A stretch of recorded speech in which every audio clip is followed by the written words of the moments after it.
تجربے کے دوران جب ایک محقق نے جان بوجھ کر پینسلیں گرا دیں تو جن لوگوں کے ذہن میں لاشعوری طور پر پیسہ سوار تھا انہوں نے دوسروں کے مقابلے میں کم پینسلیں اٹھا کر دیں۔ یہ بہت عجیب ہے۔ یہاں تک کہ جب انہیں 2 کرسیاں لگانے کو کہا گیا تو انہوں نے کرسیوں کے درمیان فاصلہ بھی زیادہ رکھا۔ گویا پیسہ انسان کو لاشعوری طور پر یہ احساس دلاتا ہے کہ اسے کسی کی ضرورت نہیں اور وہ تنہا اور خود مختار ہے۔ اور پرائمنگ کا یہ لاشعوری اثر اب دفتروں کے ماحول میں بھی بخوبی کام کرتا ہے۔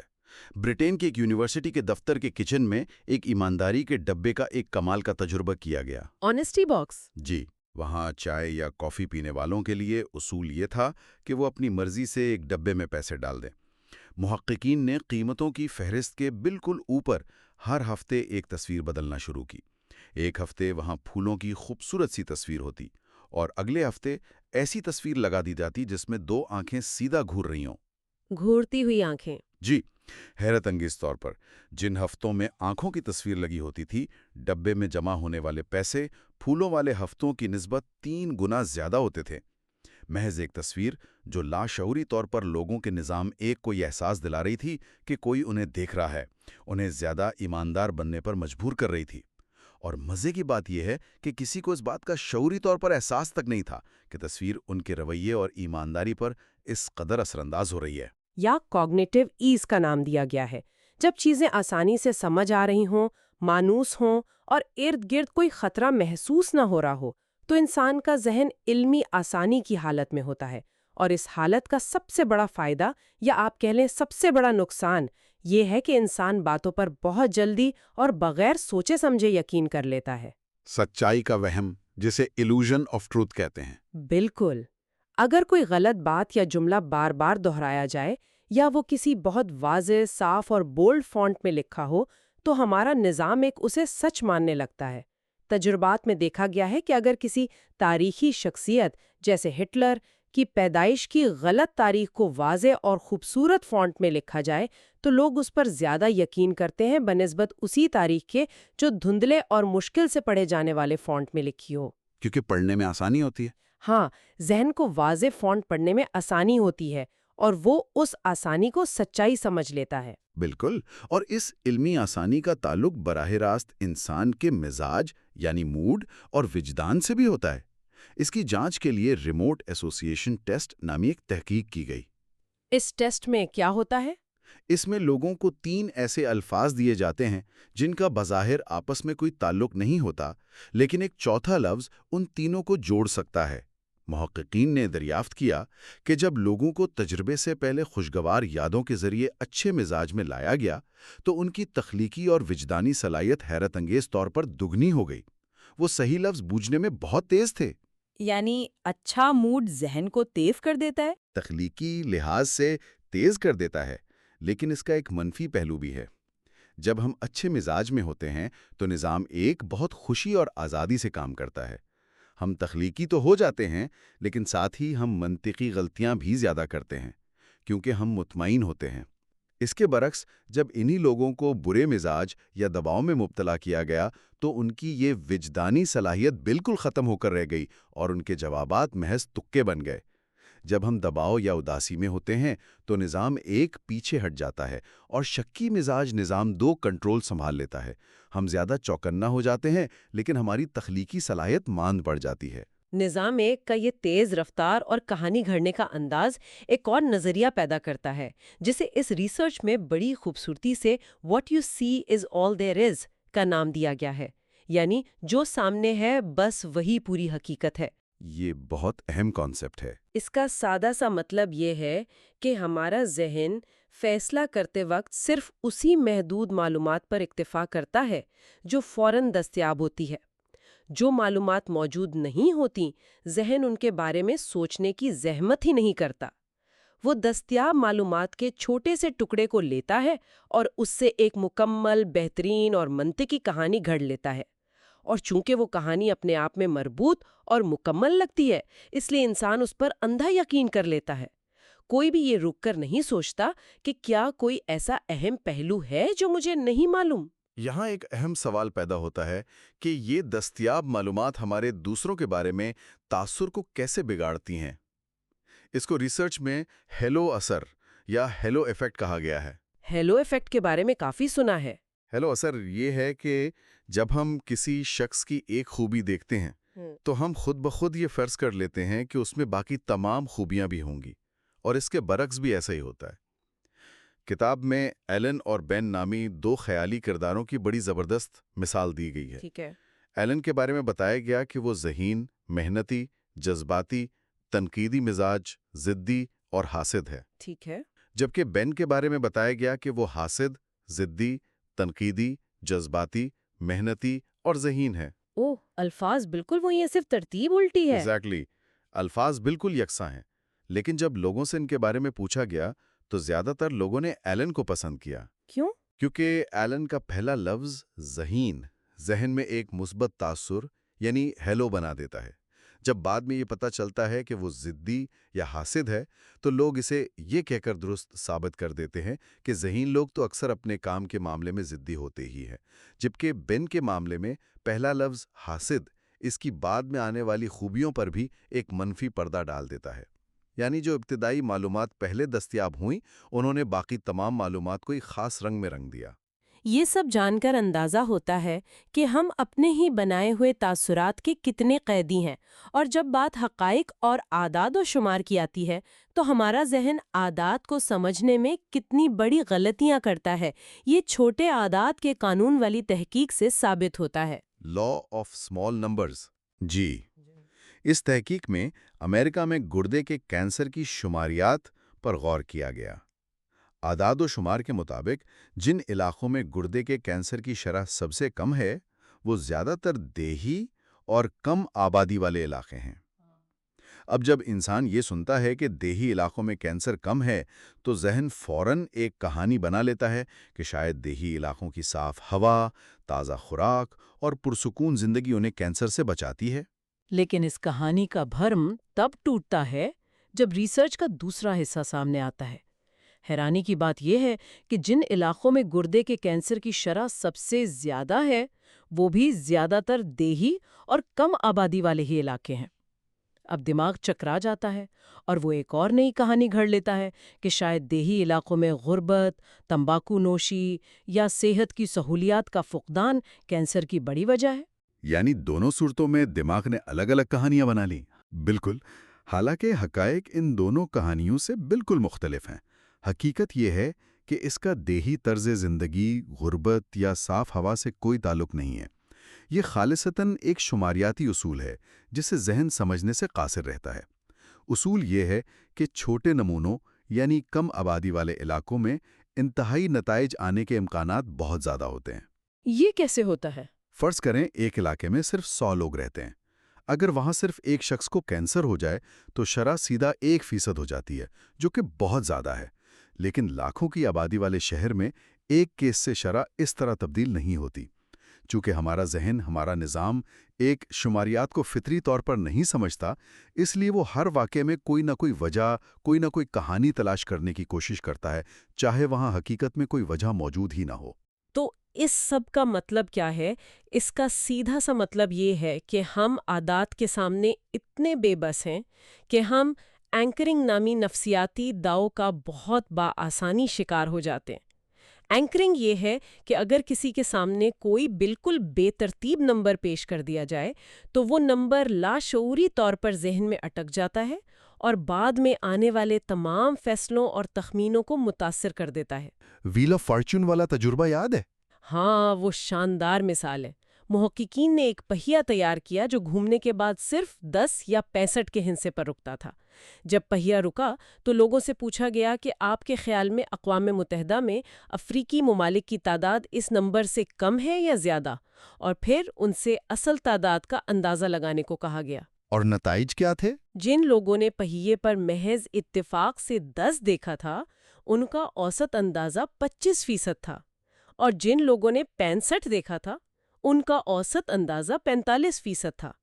ذرا سوچئے، ایک بے ترتیب نمبر جس کا اقوام متحدہ سے دور دور تک کوئی تعلق نہیں تھا، اس نے لوگوں کی سوچ کو جکڑ لیا اور ایک لنگر یا اینکر کا کام کیا۔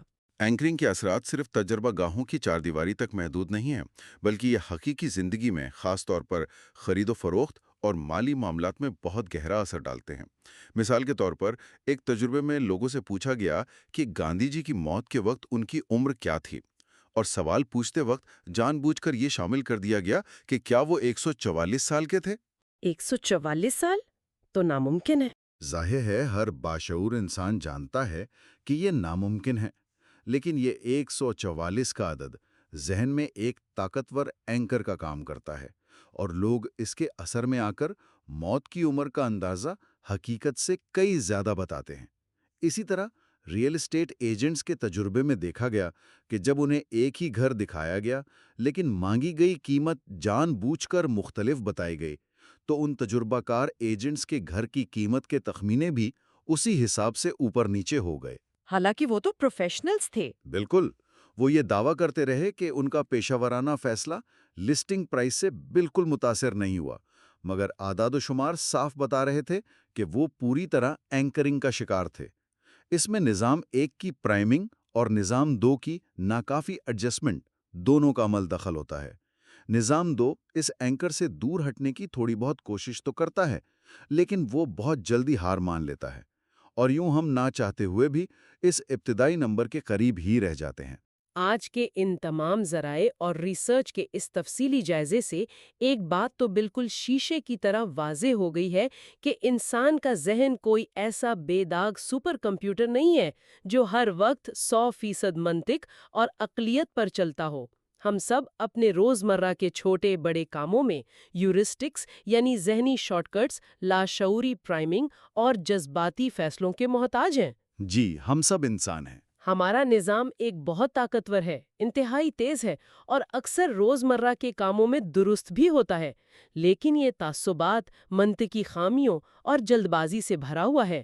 اور ہمارا نظام دو، جو منطق اور عقل کا بادشاہ ہے، وہ حد سے زیادہ کاہل ہے اور اکثر بغیر کسی گہری جانچ پڑتال کے نظام ایک کے پیش کردہ جذباتی فیصلوں کو سچ مان لیتا ہے۔ لیکن اس پوری سائنس اور تحقیق کو جاننے کا مقصد ہرگز انسان کی مایوسی کو بڑھانا یا خود کو ذہن کے سامنے بے بس سمجھنا نہیں ہے۔ پھر اس کا مقصد کیا ہے؟ اس کا اصل مقصد آگاہی اور شعور ہے۔